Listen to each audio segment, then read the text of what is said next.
All right, boys and girls, it's 8:30, time to get started. All right, here we are on a Tuesday. How are we doing for people here? Still missing a few. Oh well, you snooze, you lose. How's everybody doing? Everything okay? Any issues? Happy Tuesday, yes. Any issues that I need to know about? Yes, the lab came back up yesterday. Problem was on their end, obviously, and they fixed it. Only took them a day to fix it. That was pretty good. So yeah, I'm looking at, and I just got done before class looking at the submissions. I haven't graded any of the submissions yet, but I'm just kind of scanned through them, and everything's looking great. Everybody looks like they're figuring it out and doing it correctly. So points for everyone. We're going to be doing more labs. I'm going to try and incorporate more labs. There's that website that we use, right? That HMH website, which has got some good labs on it. Doesn't have that a lot. The number of different types of labs is a little bit limited. There is another website that I'm looking at, another thing, an online platform called Gizmos, which I don't know if you've heard of that one before. And I'm looking into that one. I just got the login information last week, so that's got some cool stuff on it too. And then we may be doing another platform. So this may get technically kind of tricky. There's some software. It's basically a Chrome extension that you can download. That's a graphical analysis package that goes along with the stuff I usually use in class, this measurement equipment. So I may be using that too, but I haven't got anything planned yet for Gizmos or that graphical analysis program yet. I'll let you know with plenty of time. Don't worry, there's no assignments due. The only thing outstanding right now is the acceleration lab, so that's where I can get that done. And then the Chapter 4 homework, which I haven't even gone through the other two topics yet. So I'm going to start the next topic today. So with that, any other questions about what we're doing or where we're going? Or should I just head into uniform circular motion? Nope. Okay, good. All right, so we're in Chapter 4 at this point. Remember, Chapter 2 and Chapter 4 go together as a unit. Chapter 2 was all about one-dimensional motion, kinematics and one-dimensional motion. Chapter 3 was vectors, and we've already done that in the mini math course. So we're skipping over Chapter 3. You already know Chapter 3. And we're getting into Chapter 4 now, which starts off with motion in 2 dimensions, and mostly that has to do with projectile motion, right? So all that projectile motion stuff. And then we're going to look at another type of motion here, which is kind of similar in that we're going to be doing the same things we did with 2-dimensional motion. We're looking at the position, the velocity, and the acceleration of an object over time, right? Kinematics. That's what kinematics is. And but for a particular type of unique motion, which is the motion of something moving in a circle. But the end result is the same. We're going to find the equations of motion for this unique motion of uniform circular motion. And then we will do a topic called relative motion. I don't even have any notes on that. I don't think. Yeah, I don't think it's really nothing new. It's just well, when we get to it, I'll explain it. It's not too terribly tough. All right. So uniform circular motion. All right. So let's talk about position, velocity, acceleration. What have we learned so far? The velocity is the instantaneous rate of change of position. The acceleration is the instantaneous rate of change of velocity. So if there is an acceleration going on, there must be a change to your velocity, right? If your velocity is not changing, there's no acceleration. Okay, I think we've learned that so far. Now, what does it mean to change your velocity? Well, remember, velocity is a vector, okay? It has a magnitude and a direction. And so if you change either one of those numbers, either the magnitude or direction, you're changing the velocity. That makes sense? So in the motion we've been studying, this projectile motion, it was kind of, if you think about an object falling off a cliff, and in both the x and y directions, and its velocity vector starts horizontally if you launch it horizontally off the cliff, and it starts to point downwards as it falls to the ground. And it's both the direction and the magnitude of the velocity vector changes, okay? You can think about, like back in Chapter 2, the velocity vector of an object that's accelerated in one direction, one dimension, right? Well, the direction of the velocity vector does not change, but the magnitude does, okay? So now think about another type of change of velocity vector, where you have the opposite of that for one-dimensional motion. The opposite would be where the magnitude of the velocity vector stays the same, but the direction of the velocity vector changes, okay? That's an acceleration. If you have any change at all in the velocity vector, that's an acceleration, okay? So how could we make that happen where you have the direction of the velocity vector changing, but not the magnitude? And if you think about it, something that moves in a circle, in a circular path, stupid motion sensors. Okay, if you have an object moving in a circular path at a uniform rate, right? Oh God, and then the other set of lights go out. Okay, so something's moving in a circular path at a uniform rate. Now, it's doing that.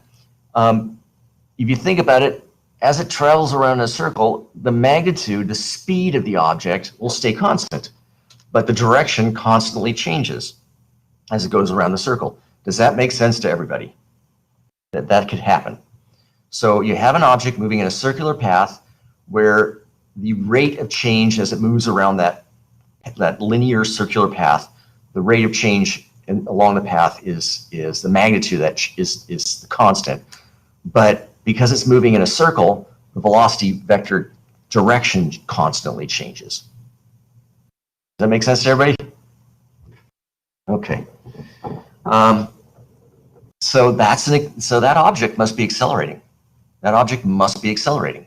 And that is what we call uniform circular motion. An object moving in a circular path at a uniform rate with respect to the speed, the magnitude of the velocity vector, and the velocity vector is constantly changing. And so just by virtue of the fact that the velocity vector direction is changing, it's undergoing an acceleration. Okay? And so the question becomes, okay, what's the position as a function of time? What's the velocity as a function of time? And what's the acceleration as a function of time? And how do you set all that stuff up?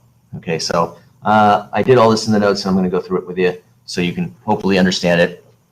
And we will come up with the exact equations, of something moving around in a circle at a uniform rate, just like we came up with the exact equations for an object moving at or near the Earth's surface only on the inference of the acceleration of gravity, the constant acceleration of gravity. All right, which were the kinematic equations. All right, so how do we set up the analysis of this thing? All right, so we need a coordinate system, right? So it's objects moving on a circular path. Where do you want to put the origin of your coordinate system? Does it make sense that maybe the center of the circle might be the smartest thing to do? And the answer is yes, that creates the least amount of mathematical complexity. Okay, you can do it elsewhere. In fact, I'm going to do this one problem with you where I do it elsewhere, and you'll see just how nightmarish the mathematics becomes. But it's worth going through so you can understand how this stuff works.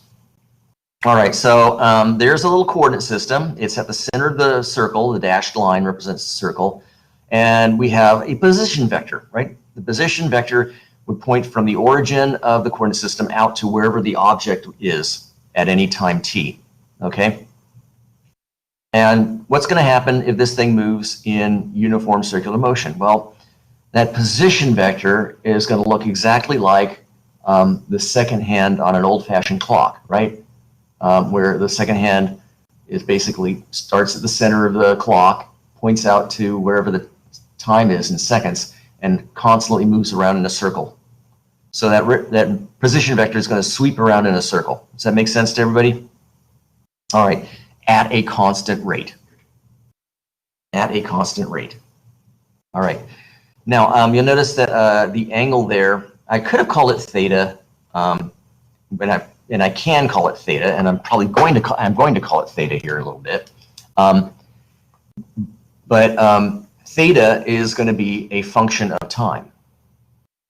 Does that make sense? Because this rate, that position vector is going to sweep around in a circle. Okay, so theta is constantly changing. If you measure theta from the positive x direction, theta is constantly changing. It'll be some sort of function of time. But you know already something about that function. It's got to be a constant rate of change. So if it's a constant rate of change, it should be some number times time. Did that make sense? Something that's undergoing a constant rate of change should just be a number times time? Okay, good.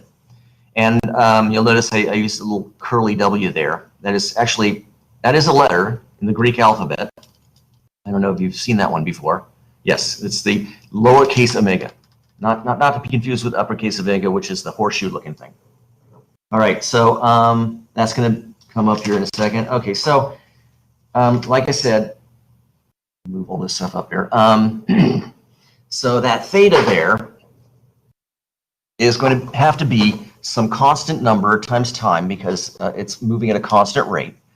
And so that we have this constant omega. So how do we interpret that constant omega? Well, theta is an angle, right? It's got to be in like radians or degrees or something, some units of angle. You got to have a number that when you multiply it by time gives you an angle. So what would the units of omega have to be if time is in seconds? If let's say radians per second, right? So, which by the way, we're going to use radians per second almost exclusively because we'll have something mathematical that'll happen. So let's call it radians per second. Okay, so think about that. Radians per second. That sounds kind of familiar. Remember, if you were moving in a straight line and you had meters per second, what would that be? Your meters per second would be the units of what? Yeah. People are typing here. Okay, yep, linear velocity. Right. Okay, so if meters per second is linear velocity, how should we interpret radians per second? It's right there in the notes. I do this. I ask questions that are sitting right there in the notes. Kind of stupid. Anyways, so yeah, I'll let people ship. There you go. That's the answer. Correct answer is angular velocity. So we interpret this omega thing as an angular velocity. Okay, and this is going to come up in the course in the future, especially when we get to chapters 10 and 11 on rotational dynamics, because we're going to start looking at everything from a rotational point of view. And so we'll actually end up having rotational kinematic equations. Instead of x of t, it'll be theta of t. The angle is a function of time, you know. And so, there's a whole world of rotational physics that's analogous to the linear world of physics, and we're going to have that's one of the things we're going to have to learn about later on in the course. So, where am I? Okay, I'm going to go up here so I get this little picture on here.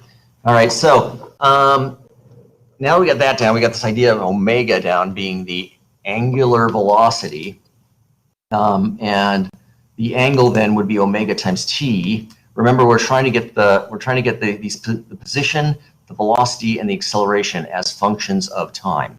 So I got to have a t in there. That's the whole purpose of this omega t stuff. Now, they go back to that position vector r. Starts at the origin, goes out to this circle. What would the x and y components of that vector be? The magnitude, it would be the magnitude of r, and the angle would be omega t. So the components, right? A sub x is a cosine theta. A sub y is a sine theta, right? You've got those formulas memorized. So the two components would be r cosine omega t and r sine omega t. Make sense to everybody? So those are the x and y components of the position vector r. Yeah. Any questions on that? Okay, everybody's got that? So there you go. There's our position vector as a function of time. R cosine omega t times I plus r sine omega t times j. So we have our position vector in ijk notation. Okay? Any questions on that? How I got that? All right, so if you recall from kinematics, once you get one of the position velocity acceleration equations, you can derive the other two equations, right? If I came up, like that's what we did with kinematics, right? Kinematic equations. I said, okay, well, a of t is a constant. So now I have one of those quantities as a function of time, even though there wasn't time in there. The fact that it's a constant means you know it's an implicit function of time. And then I took a equals a constant and I integrated twice to get velocity and position. Now I'm starting kind of the other way around with this stuff, and I constructed the position equation. So now how do I get the velocity? I go the other way. I take the derivative. So I'm going to take the derivative of this guy to find the velocity vector. And not too hard. Remember, I did that one little section of notes on taking the derivative of a vector. I said it's no big deal. You just take the derivatives of the components, and that's what you do here. This is a sum of terms, right? So the derivative of a sum is equal to the sum of the derivatives. So you just take the derivative of the components, and those are the components of the velocity vector. Makes sense? And so I factored out an r times omega here, but I kind of did that just to show you what happens here. You get, like, it's cosine becomes negative sine, sine becomes cosine, okay? All right, so there's that's pretty much it, right? And then I don't know if you remember, yeah, cosine is negative sine and sine is cosine, right? Those are derivatives.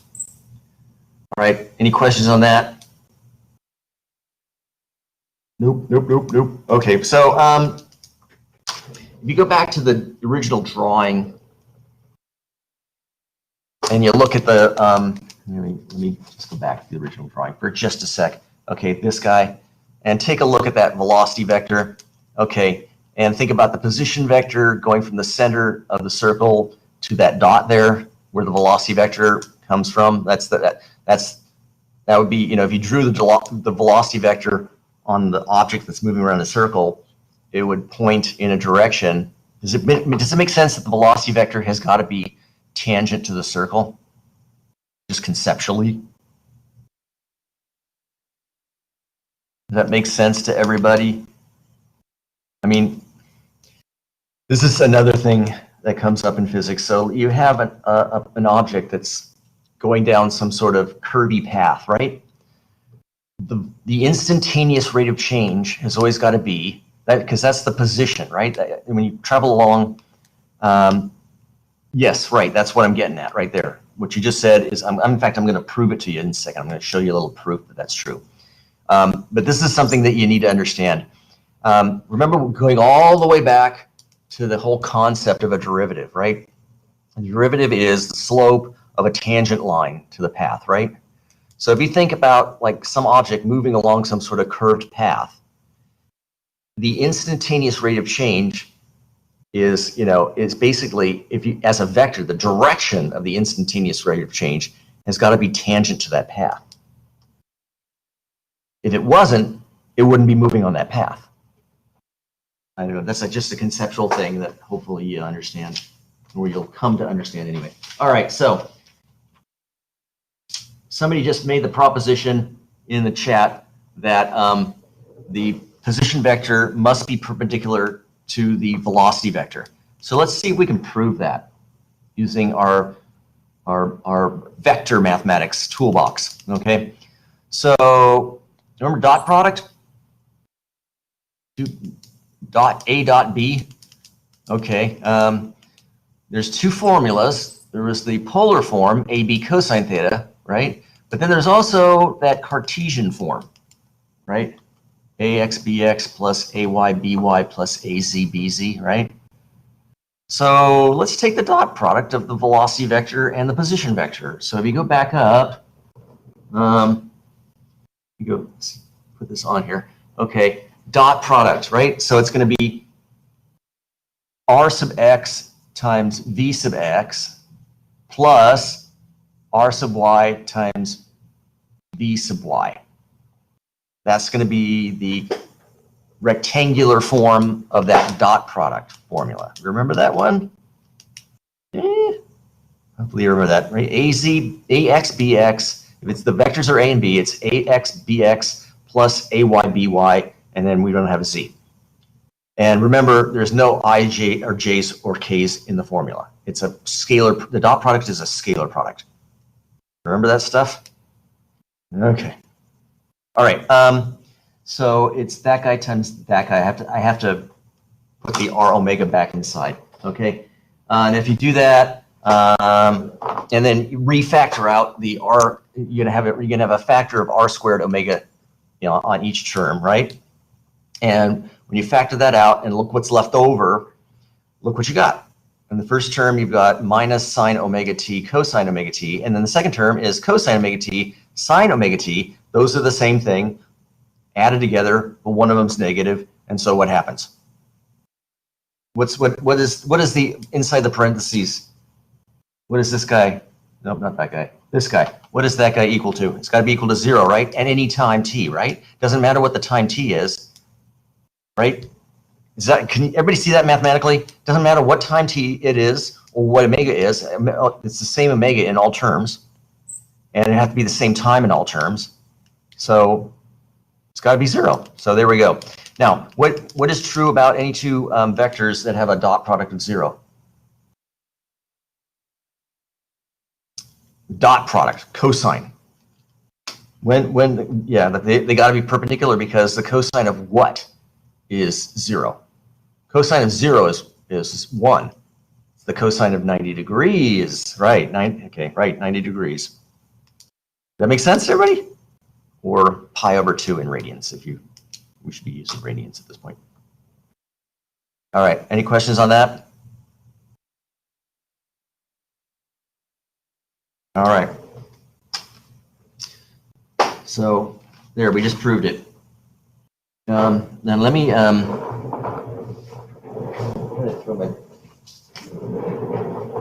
I so miss the whiteboard. Okay, so let me just put this down here. Okay, here's a circle.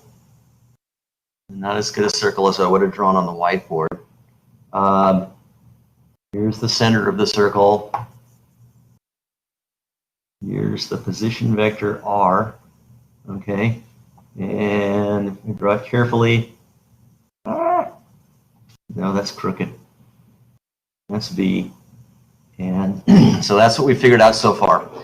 Keep this little visual in your head, because this is this little factoid about the directions of these vectors is important to keep in mind. Okay. All right.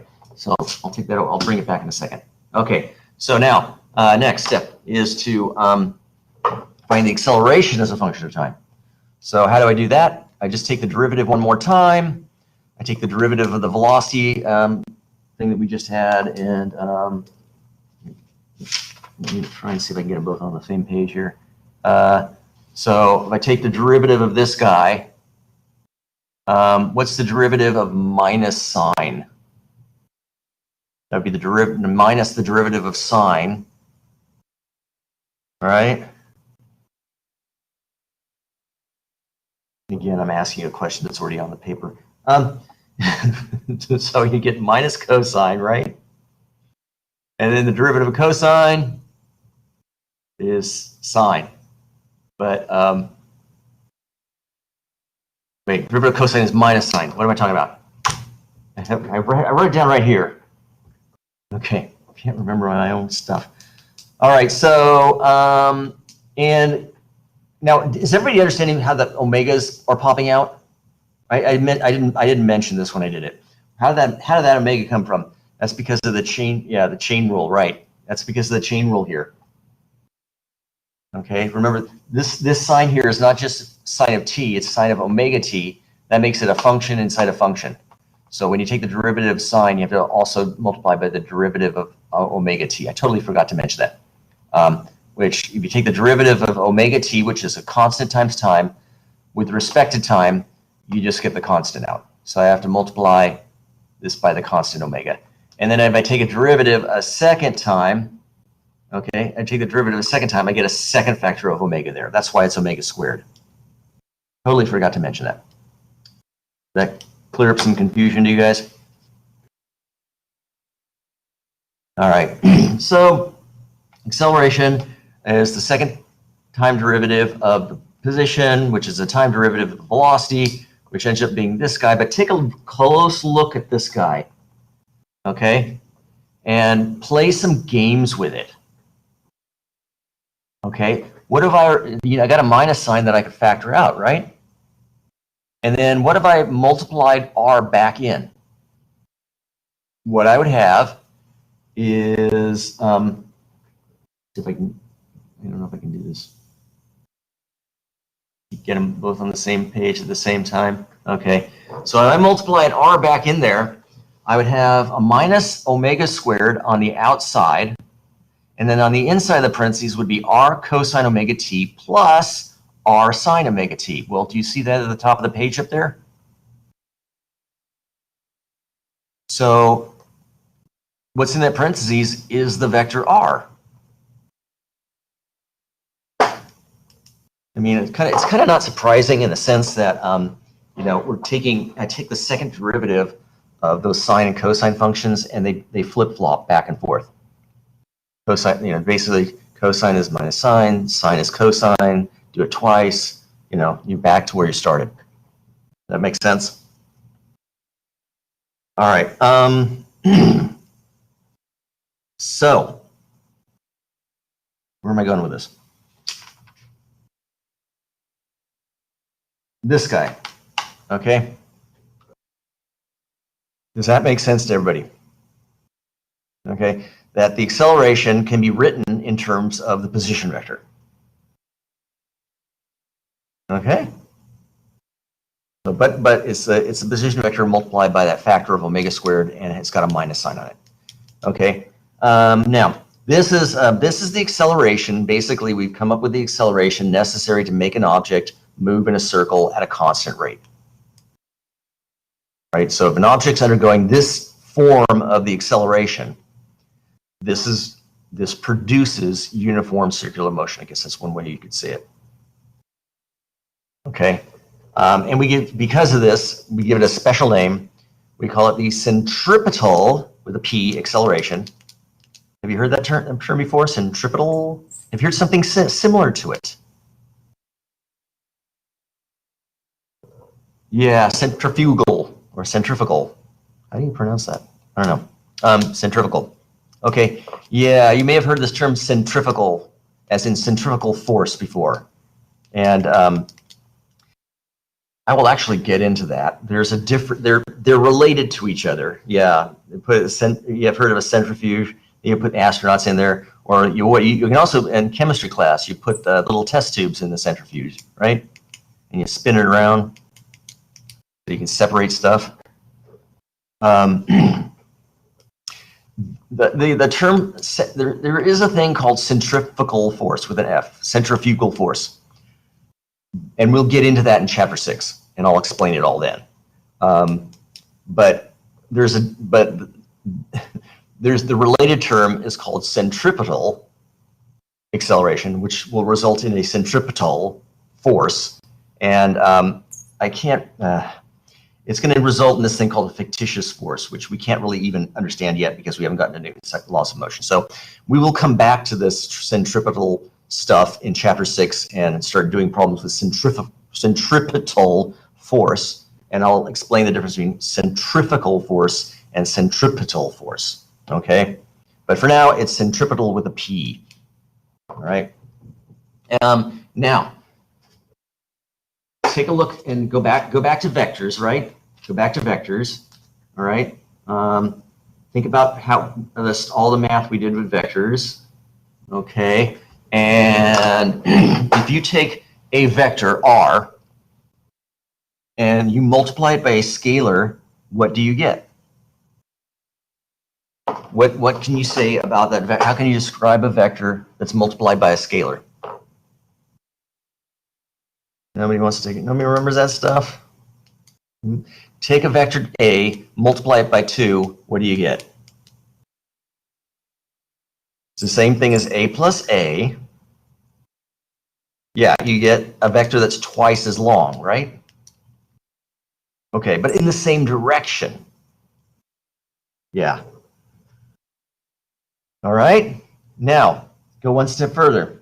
What happens if you multiply a vector by -1, by a negative sign? What happens to that vector?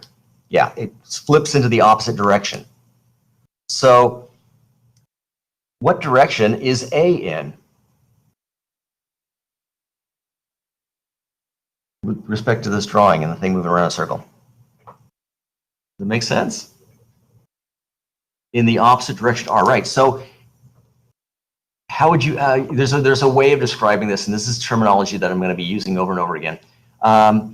When something's moving in a circle, and you want to talk about the direction either towards the center of the circle or away from the center of the circle, we would refer to that as the radial direction. Does that make sense? Have you heard that term before, the radial direction? It's just basically, it's the direction along the radius of the circle. Okay, so we would say then that A, which pen did I use? A then is a vector that always points radially inwards towards the center of the circle, away from the objects moving in the circle. Does that kind of make sense? Yeah, kind of, sort of. I used a different color. Okay. Any questions on that? This little drawing here. Try and keep that in mind. Keep that conceptual drawing in mind. That's the direction. And remember, what happens as the object moves around a circle? that whole package of vectors as a unit moves around in a circle. R is always pointing from the center of the circle to where the object is. V is always starts from the object and points tangent to the circle. And A always starts at the object and points radially inwards. That kind of makes sense? All right. So if you think about it, that's kind of got to be the way it works, right? If you take, like, say, a rock, and you put it up, you tie it to a string, and you twirl it around in a circle over your head, which direction is the string always pulling on the rock? Does it make sense that it's got to pull along the direction of the string, inwards, which is always radially inwards? Okay, so a lot of conceptual stuff going on here along with the mathematics. Okay. All right. So any questions up to this point? Keep this guy in mind. Okay, this is going to be important, especially when we get to chapter 6 and we start doing force problems. All right. All right. I'm going to move this guy out of the way so you can see the notes. Okay. So yeah. So it's pointing in the opposite direction. So now let's play some games and let's just start looking at this thing from a magnitude point of view, not necessarily a vector point of view. So I'm going to just basically take the magnitude of both sides of this equation. And what do I get? If I take the magnitude of this guy, I would just get the magnitude of A is equal to omega squared times the magnitude of R. Does that make sense to everybody? Okay. Now we're going to go play some math games. I don't know if I really did the math in the most smartest way possible here, but that kind of happens with a lot of these little, you're going to get into a whole bunch of little teeny equations that everything's all a convolution of another equation. So, okay, do you remember, again, I'm missing my whiteboard here. This is a little mathematical aside for people who have forgotten this stuff. Do you remember this equation? From, I don't know where you got it from, was it geometry or algebra 2? Yeah, algebra 2. And you remember S is not speed. And what S stands for?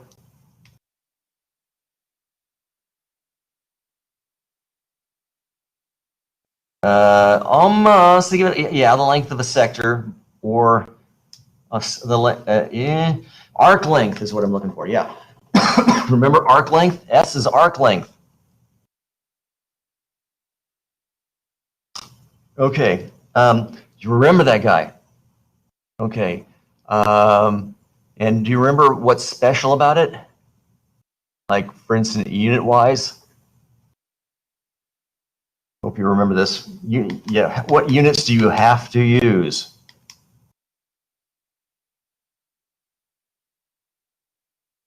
Radians, right. Now, did they ever, I don't know, I always ask this question, and I don't know whether students just don't want to admit it or whether they actually don't, but they asked this question, did they actually ever define what a radian is in math class? Or how it's well, I mean, how did they, I don't know, let me just go through it and maybe this will make sense to you guys. Okay, so S equals R times theta. What's this mean? This means that if you have some arc of a circle, right? I'll try and do it to scale here. Okay, and you have an angle there and an R there, right? That's you know how it works, right? You have an arc length, you have a radius, and an angle, right? And they're related by that formula up there. S equals R times theta. Okay. So what is a radian? Well, if I take this equation and solve for theta, right? You get S over R, right? Just what I had in the notes, right? That make sense? Okay. So the question becomes, how could that angle possibly equal 1? if that angle theta is numerically equal to 1, what must be true about S and R?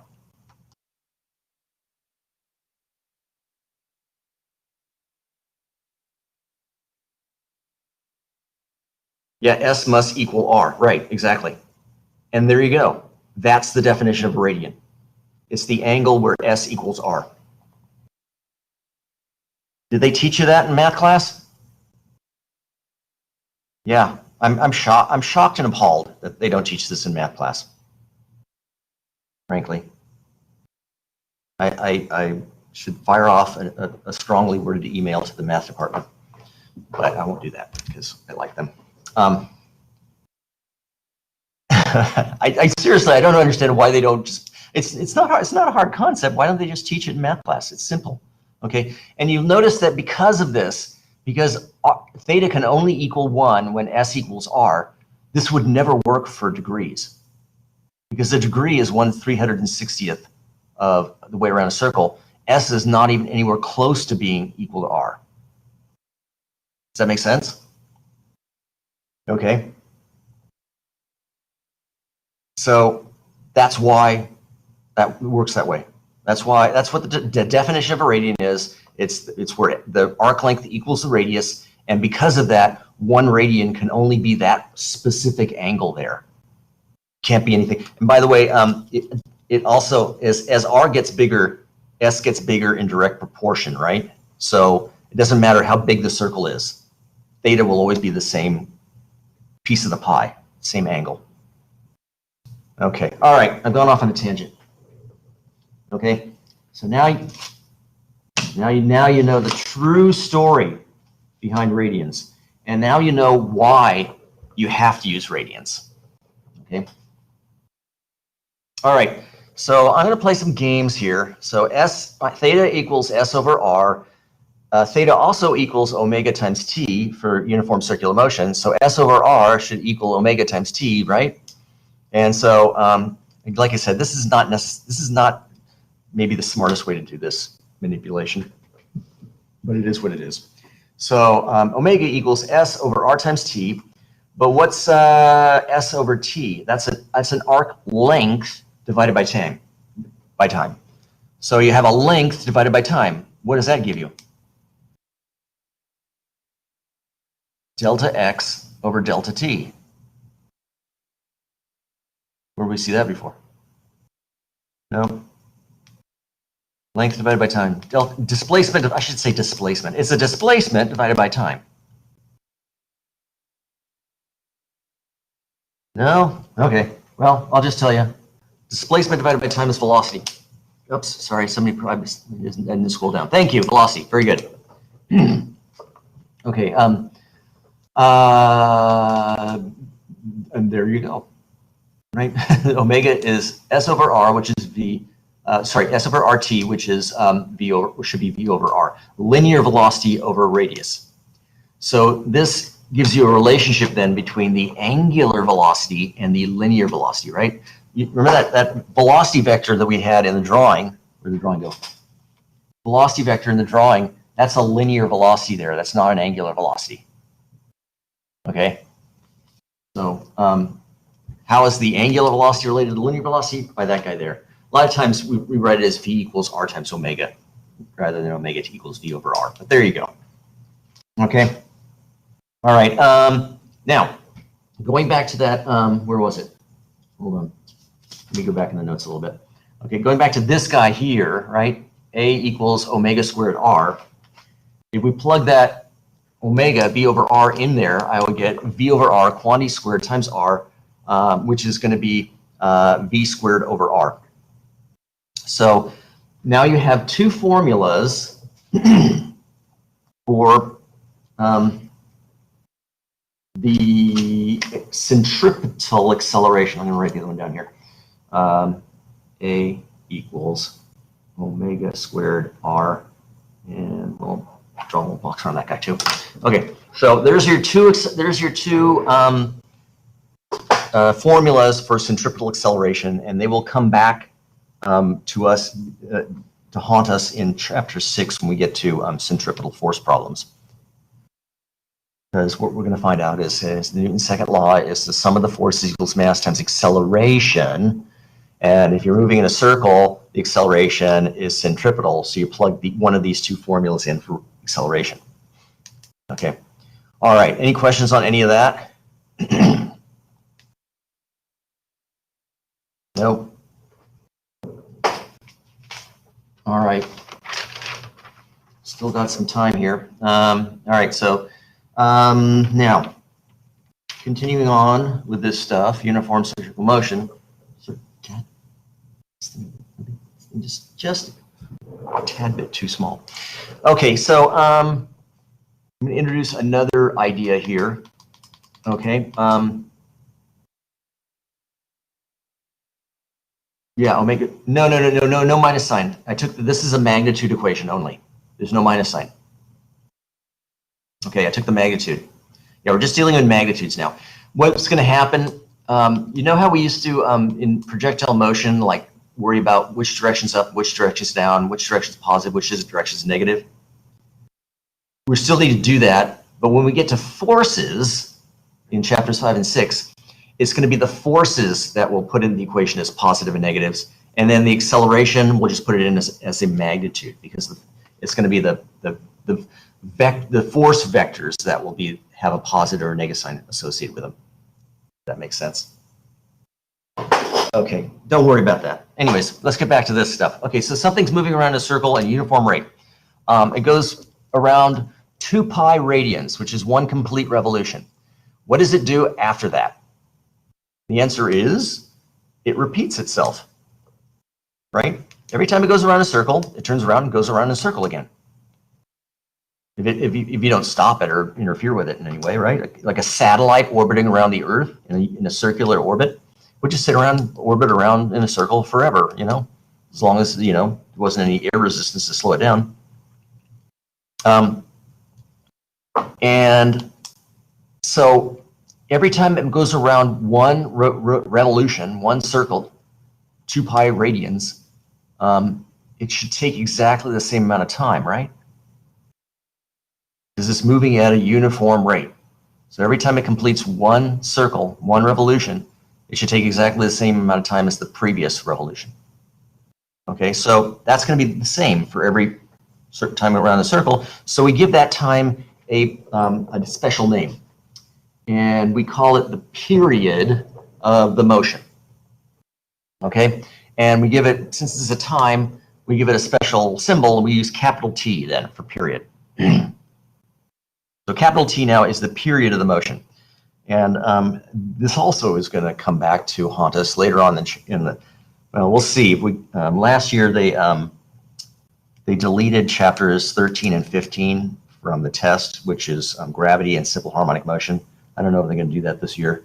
Yeah, when we get to simple harmonic motion, we'll start to look at oscillatory motion, motion that is repetitive in nature, which uniform circular motion is. Okay, so how do you, again, it's this whole business of how do you relate the linear motion to the angular motion, and now that we got this thing time, how do we relate that to the actual, let's say, distance that's traveled? And you can play all sorts of little funny games with these quantities, like, for instance, if I take the linear velocity, right, just the speed, not the velocity vector, but just the speed. Remember, that's a constant number as you go around the circle. It's uniform circular motion. And you multiply by the time around the circle. So the linear velocity around the circle times the time around the circle, wouldn't that give you the distance around the circle or the circumference? Right? So V times T, capital T, should be 2 pi r. So you can write it in this form. Actually, this is the way I like to memorize it, because it's the most conceptually easy thing to memorize. Okay, if I take the linear velocity and multiply the time, that should be the time. That should be the distance around the circle, which is the circumference, 2 pi r. So 2 pi r equals V times T. So I don't memorize it this way. I memorize it this way. But whatever way you want to memorize it. Okay. I'm trying to remember if this is on the cheat sheet. I can't remember.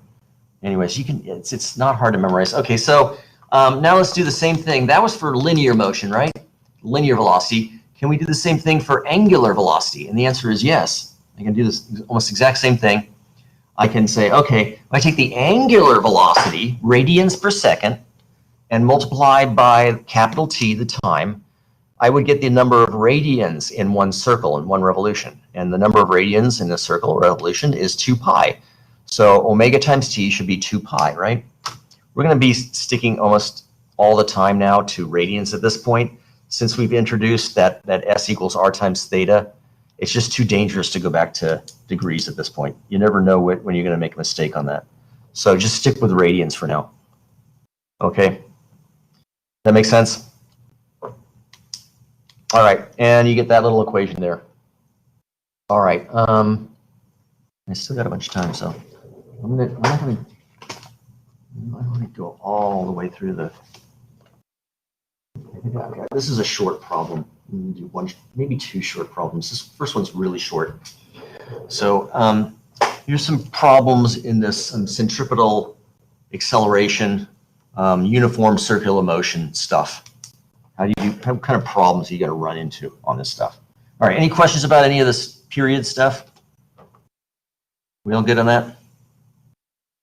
Okay, I don't see anybody typing. All right. I'll get rid of that guy. All right, so here's an example problem. Okay, really simple one. Okay, let me not show you this yet. Okay, so here you go. I can take a ball, tie it to the end of a string, swing it around in a horizontal circle, and do it in such a way that it makes 1 revolution in 0.25 seconds. Let's say the centripetal acceleration on the ball is found to be 100 meters per second squared. Remember, centripetal, we're going to get into some weird stuff here, especially in chapter 10. We're going to get into this thing called angular acceleration, which is not the same thing as centripetal acceleration, okay? But for now, all you know is centripetal acceleration. And remember that centripetal acceleration is a linear acceleration. We did the radius vector, which was a linear distance, and then we had the velocity vector from it, which was a linear velocity. And then we drove took the derivative of that, which is a linear acceleration. So centripetal acceleration is a linear acceleration, even though everything's moving in a circle. Okay, so it should have units of linear acceleration, meters per second squared. So the question becomes, how long is the string got to be for that all makes sense? Okay, so this is not really super tough problem. You just break out one of those centripetal acceleration equations, and I'll use the one for you could have used either one. This is kind of in general true for these centripetal acceleration problems. Which one of those formulas do you use? Do you use v squared over r, or do you use omega squared times r? And you can almost always use either one. One might be a little bit simpler to use than the other. So I'm going to use the omega squared r one to begin with. Okay, so go back and look at the equation. Okay, so it moves around a horizontal circle, makes 1 revolution in 0.25 seconds. So 0.25 seconds is the time to make 1 revolution. What does that make the 0.25 seconds? Yeah, it's the period. That's what we were just talking about. That is indeed the definition of the period. It's the time to make 1 revolution. So the period of this motion is 0.25 seconds. Okay, so omega, if you remember from the notes, was 2 pi over the period, right? If I take omega and I multiply the period, I get the number of radians around a circle, which is 2 pi. Divide by the time, omega is 2 pi over t. Okay, and then plug that in and square it. And now I've got everything I need to do. I just solve for the radius. So if I solve for the radius, I would get a times t squared over 4 pi squared. Plug in all the numbers, 100 meters per second for a, 0.25 seconds for t, and that's divided by 4 pi squared, and it has to be 0.16 meters or 16 centimeters if you like. And there's the answer. That's all you had to do. Any questions on that one? So that's kind of the sort of little mathematical manipulations you have to end up doing. All right. Okay, let's do another one here. We've got time here. Okay, kind of a fun little problem. You end up thinking about these things in physics, you know, when you don't normally think about it. All right, everybody, any questions on that one? Move on here. All right, move that guy out of the way. All right, so let's say you're at the Earth's equator, right? Everybody knows this, right? There's no flat earthers out there, are there? The Earth is a sphere, or actually, the Earth is actually not a sphere. I'm not a flat earther, okay? The Earth is actually, does anybody know the name of the shape? The Earth is actually not a sphere. I think oblong spheroid. No, I think it's called. Isn't it called an oblate spheroid? I always thought it was oblate. Yeah, oblate spheroid. And what does that mean? Well, it has to do with the fact that if you didn't know this, right? The way the Earth works is the Earth is mostly on the interior liquid, and there's only a very, very, very thin crust of solid ground on top of this liquid molten magma interior of the Earth. So the Earth is really a blob of liquid molten mass, okay, what you call it, molten mass, right? And so the solid crust of the Earth isn't enough to keep it in a spherical shape. It cracks.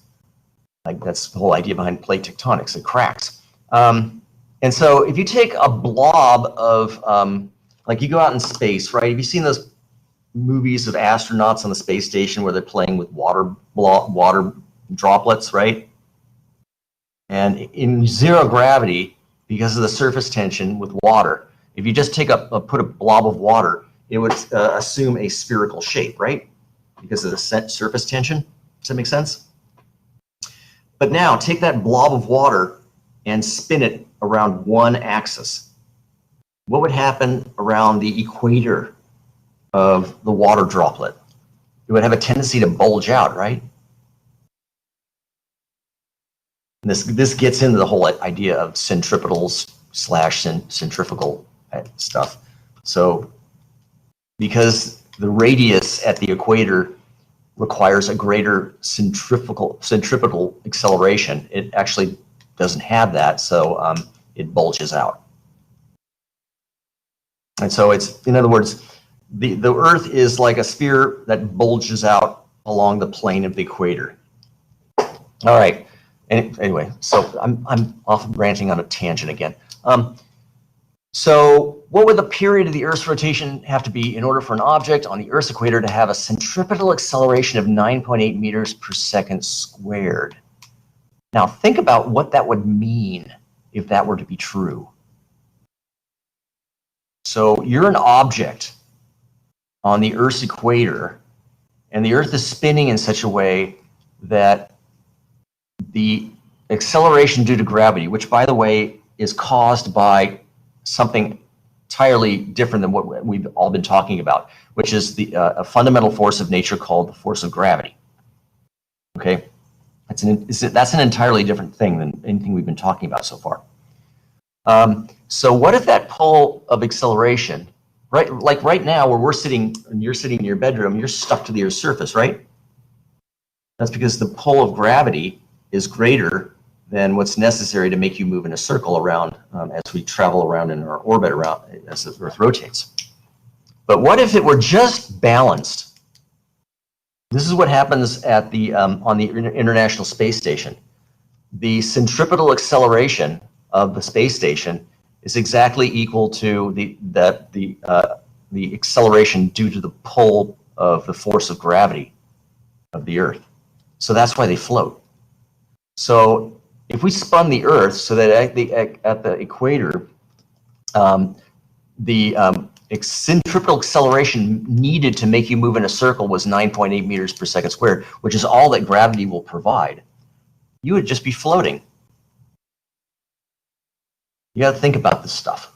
This is, I mean, this is, I'm not just, saying this for fun. This is stuff you need to understand. right? If you're moving around in a circle and you just have enough acceleration to move around in a circle, you would move in that circle, but you would be floating, just like the people on the International Space Station do. Right? The fact that we're stuck to the Earth means we have more acceleration than what is needed to make us move in a circle at the radius we're at the rotational speed we're at on the Earth's surface. That makes sense? Okay. All right. So let's do this problem, and then I think I'm going to quit here. All right, so how do we do this problem? Not too hard. Again, I'm going to go back to the omega squared r version of the centripetal acceleration. Again, I'm going to use the same omega equals 2 pi over t. If I combine them, the centripetal acceleration is just like what I did in the last problem, 2 pi over t squared times r. And so now what do I need to find this stuff out? I want to find what? The period of the Earth's rotation, which is capital T, right? Okay, so I would solve for that. Okay, I solve for that. Algebra, algebra, algebra. Hope this algebra isn't fooling anybody. You got to be able. This is the kind of algebra you need to be able to kind of do manipulations with pretty easily. So you do need some algebra skills in this course, with lots of different letters. Okay, so to find that t, what do I need? I need r. R is what? R is the radius of the Earth at the equator, right? And then a we want to be 9.8. That makes sense? All right, so everybody knows the radius of the Earth off the top of their heads, right? It's 6.37 times 10 to the 6 meters, which you can, you can always look that up. It's in one of the appendixes, or maybe on the back inside page of your book. I forget exactly where it is. It's in your book. You can look it up on the internet. It's commonly found number, the radius of the Earth. Actually, usually it's called the mean radius of the Earth, because the Earth's radius isn't constant, so they just kind of make an average value of it. Anyways, close enough. It doesn't bulge that much. The Earth doesn't bulge out that much at the equator. Okay, and you plug that in, and the answer is, in seconds, 5,065, or you divide by 60 to get minutes, and then 60 again to get hours. So if, 1 day on the Earth was only 1.41 hours, right? You would be floating right now. Okay. All right, any questions on that? So, yeah, I don't want to get into the next problem yet. This next one gets a little bit more involved. So that is all I plan to do today. Any questions, comments? Likes? Should I do? This thing should have likes on it.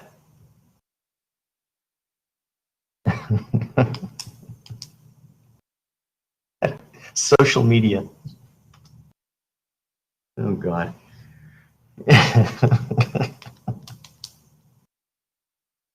Yeah, you can set your user status to thumbs up. Oh really? I don't know. I'm still a novice at this big blue button thing. All right. Okay. All right then, guys. Unless there's any other questions, comments, that's it for today. We'll see you again back here on Wednesday. Today's Tuesday, Wednesday, Thursday. Still getting used to this block schedule thing. We'll see you again on Thursday. I don't know anything about any quizzes. I will be sure to let you know in class before I even put it up there. I may, if what I will do with any sort of new assignments. This is just going to be my generic method. Anytime there's a new assignment for a graded assignment, I will probably post it like at 8 o'clock that morning. It will not be due that day, and it will not be due the next day. It'll be due several days into the future, and I will talk about it first thing in class. I'll announce it first thing in class. So you'll have plenty of notice on these things. Okay. Okay. That's the whole thing right there. There's the whole problem. Or do you want the question at the top? You want the question at the top?